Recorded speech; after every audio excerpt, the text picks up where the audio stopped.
हिमालय की उन बर्फीली चोटियों के बीच जहां हर सांस में ओम नमः शिवाय की गूंज है, वहां खड़ा है एक ऐसा मंदिर जिसने प्रकृति के सबसे भयानक कहर को भी चुनौती दी। ना आग में जल सका, ना बाढ़ में बह सका। यह वही स्थान है जहां समय ठहर जाता है और रहस्य शुरू हो जाता है। केदारनाथ, महादेव की वह नगरी जो आज भी इंसान की समझ से परे है। हिमालय की ऊंची ऊंची चोटियों के बीच जहां हवा में भी भक्ति की सुगंध है, वहां स्थित है केदारनाथ धाम, भगवान शिव का वह प्राचीन मंदिर जो न केवल आस्था का केंद्र है बल्कि एक अमिट रहस्य भी है। 2013 के विनाशकारी बाढ़ और भूकंप ने जब पूरे केदारनाथ नगर को तहस नहस कर दिया, तब भी भगवान केदारनाथ का मंदिर अड़िग खड़ा रहा, मानो स्वयं महादेव ने अपनी जटाओं से उसे थाम लिया हो। लेकिन आखिर यह कैसे संभव हुआ? क्या यह कोई दिव्य चमत्कार था या इसके पीछे छिपा है कोई प्राचीन वास्तुशास्त्र या रहस्य? आइए जानते हैं केदारनाथ मंदिर के अद्भुत रहस्यों की पूरी कहानी। चलिए सबसे पहले हम जानते हैं केदारनाथ धाम के प्राचीन रहस्य के बारे में।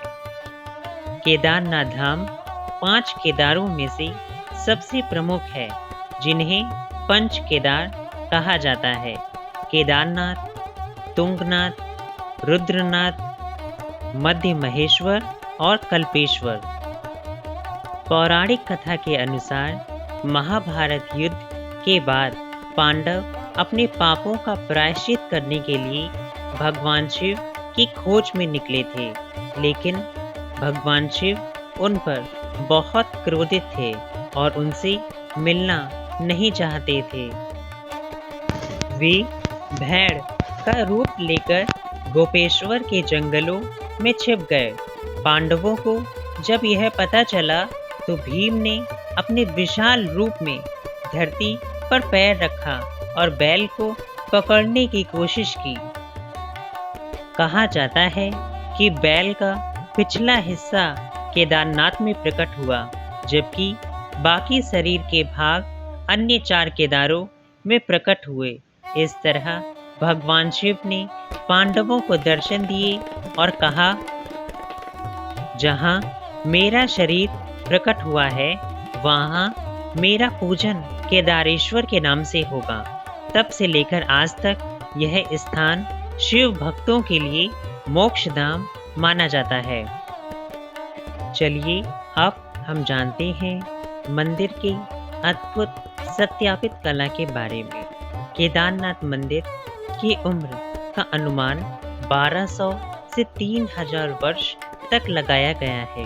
कहा जाता है कि यह मंदिर आदि शंकराचार्य द्वारा 8वीं शताब्दी में पुनर्निर्मित कराया गया था। यह पूरी तरह विशाल ग्रेनाइट पत्थरों से बना हुआ है, जो 11,000 फीट की ऊंचाई पर स्थित है। इस दुर्गम इलाके में पहुंचना असंभव सा लगता है। सोचिए, ना कोई आधुनिक तकनीक, ना क्रेन, ना गाड़ियां, फिर भी ये पत्थर यहाँ तक कैसे लाए गए? स्थानीय लोक कथाओं के अनुसार ये पत्थर स्वयं देवताओं द्वारा यहाँ लाए गए थे। वैज्ञानिक दृष्टि से देखें तो यह संभव है कि पास के मंडारी ग्लेशियर क्षेत्र से यह पत्थर लाए गए हों और उन्हें जोड़ने के लिए किसी भी प्रकार का सीमेंट या गारा का इस्तेमाल नहीं किया गया, बल्कि पत्थरों को इंटरलॉकिंग तकनीक से इस तरह जोड़ा गया कि सदियों की आंधी तूफान और बर्फबारी भी इसे हिला नहीं सकी। चलिए अब बात करते हैं जून 2013 की त्रासदी के बारे में, जब सब मिट गया पर मंदिर बच गया। उत्तराखंड में प्रकृति ने ऐसा कहर बरपाया कि पूरा देश हिल गया। लगातार बारिश और ग्लेशियर पिघलने से चौराबाड़ी ताल गांधी सरोवर का बांध टूट गया और विशाल बाढ़ का सैलाब सीधा केदारनाथ नगर की ओर बढ़ गया। उस समय हजारों श्रद्धालु मंदिर परिसर में मौजूद थे। बाढ़ का पानी, बड़े बड़े पत्थर और मलबा चारों तरफ तबाही मचा रहे थे। सैकड़ों घर, धर्मशालाएं, होटल और सड़कें कुछ ही मिनटों में बह गईं। लेकिन जब बाढ़ का पानी थमा, सब लोग दंग रह गए। केदारनाथ मंदिर जस का तस खड़ा था। सिर्फ मंदिर के पीछे से एक विशाल चट्टान आकर मंदिर के पीछे अटक गई थी, जिसने सैलाब को मंदिर की ओर आने से रोक दिया। लोगों ने इसे भगवान की लीला कहा। वह चट्टान आज भी मंदिर के पीछे मौजूद है और उसे भैरव पत्थर या दिव्य शिला कहा जाता है। स्थानीय लोगों का मानना है कि वह पत्थर स्वयं भैरवनाथ का रूप था, जिसने अपने शरीर से मंदिर की रक्षा की। चलिए अब हम वैज्ञानिक दृष्टिकोण से देखते हैं और यह जानते हैं कि इसके पीछे का चमत्कार क्या है। विज्ञान की दृष्टि से यदि हम देखें तो इस चमत्कार के पीछे कुछ तार्किक कारण भी हो सकते हैं। केदारनाथ मंदिर चौकोर आकार का है और इसके पत्थरों को इस तरह रखा गया है कि भूकंप के झटके बराबर रूप से बच जाएं। यानी यह संरचना अर्थक्वेक रेजिस्टेंट आर्किटेक्चर का प्राचीन उदाहरण है। माना जाता है कि मंदिर के नीचे लकड़ी की परतें और मिट्टी डाली गई थी, जो झटकों को सोख लेती है। यही कारण है कि मंदिर की नींव कभी कमजोर नहीं हुई। मंदिर समुद्र तल से लगभग 11,755 फीट की ऊंचाई पर स्थित है और यह जगह थोड़ी ऊंची चोटी पर स्थित है, जिससे बाढ़ का पानी सीधे मंदिर से टकरा नहीं सका।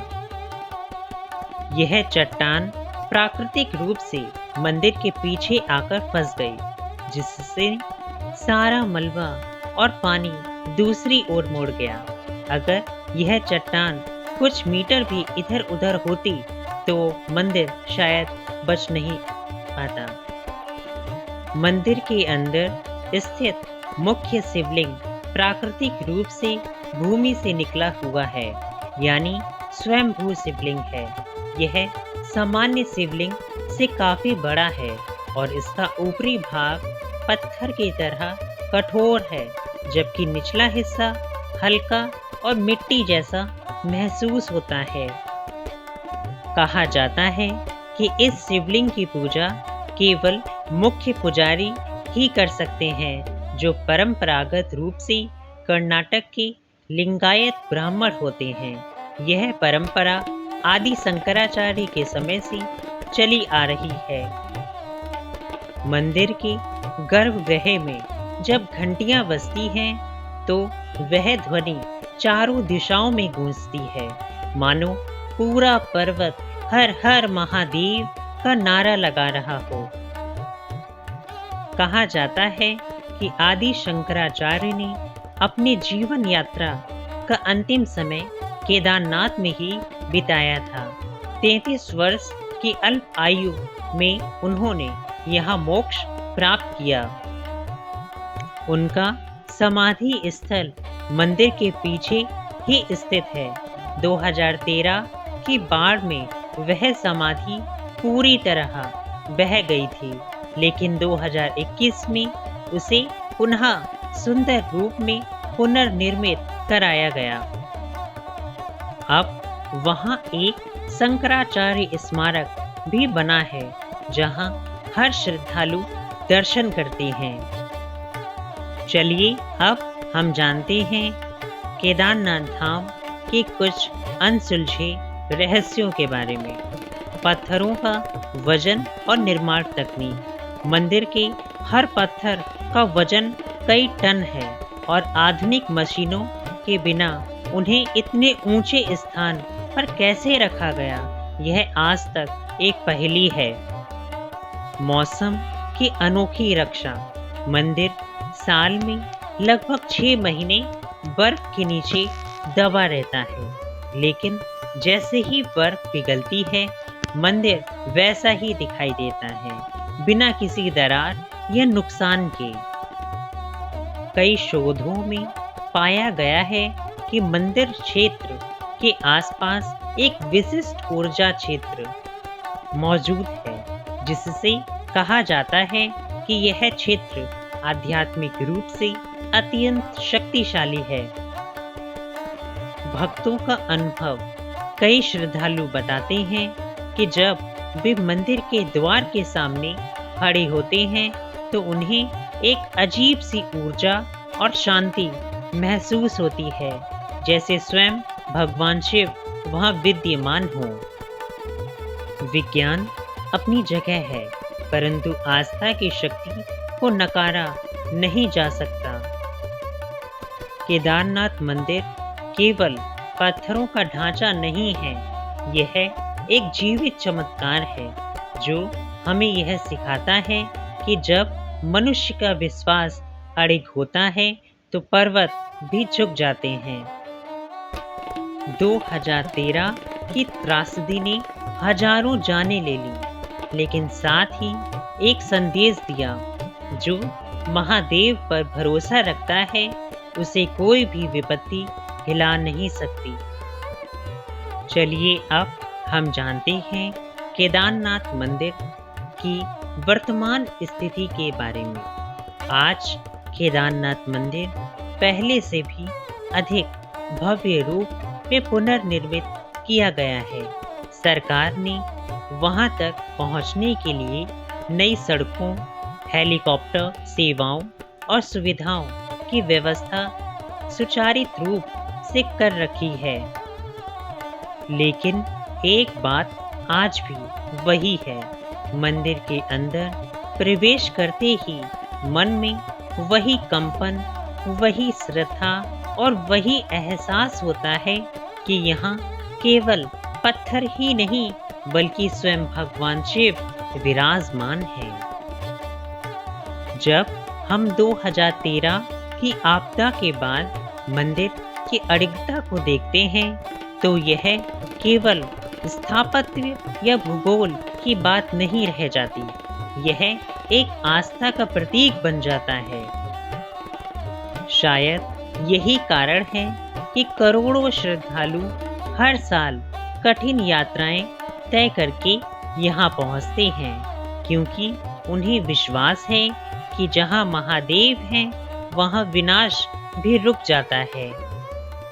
चलिए अब हम अंतिम शब्दों की ओर अग्रसर होते हैं। केदारनाथ मंदिर की यह कहानी सिर्फ इतिहास नहीं बल्कि जीवित आस्था का प्रमाण है। जब सारी दुनिया विज्ञान पर भरोसा करती है, तब हिमालय के बीच यह मंदिर हमें याद दिलाता है कि आस्था की शक्ति ही सृष्टि की सबसे बड़ी ऊर्जा है। कहते हैं जब पृथ्वी पर सब कुछ मिट जाएगा तब भी महादेव का यह धाम अडिग रहेगा, क्योंकि यह केवल पत्थरों से बना मंदिर नहीं, यह आस्था, ऊर्जा और शिव तत्व का सजीव प्रमाण है। शायद यही कारण है कि जब भी कोई इस मंदिर के सामने खड़ा होता है उसे महसूस होता है मानो खुद भगवान शिव अब भी वहां खड़े हों, मुस्कुराते हुए कहते हैं, मैं अजर हूँ, मैं अमर हूँ, मैं ही केदार हूँ। धन्यवाद।